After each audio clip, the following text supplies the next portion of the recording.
तर मी सहज बाबाला विचारलं की बाबा यावेळेस थोडं कठीण वाटते, तुम्हाला काय वाटते, काय येणार? म्हणे फूल. तर मी त्या दिवसपासून निश्चिंत झालो होतो. माझ्यासोबत एक शायना माझा कार्यकर्ता होता, त्यावेळेस IPL चालू होती.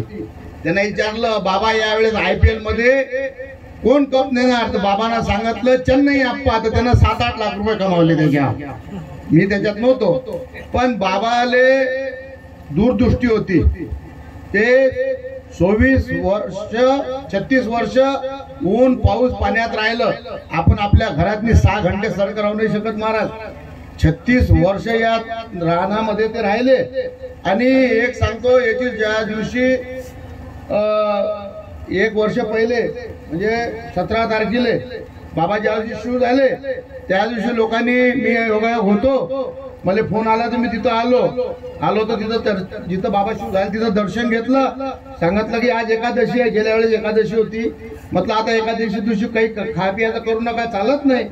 पण म्हटलं पाठक भाऊ, म्हटलं सगळ्यांची चहाची व्यवस्था करा, असा गड्डा करा, मी 2-3 कार्यक्रम करून येतो. लगेच मी सगळे कार्यक्रम करून इथं आलो.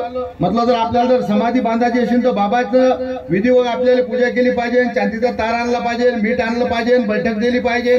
त्यांनी आपण सगळं त्या शास्त्राप्रमाणे केलं पाहिजे. उभं राहून ते करून घेतलं.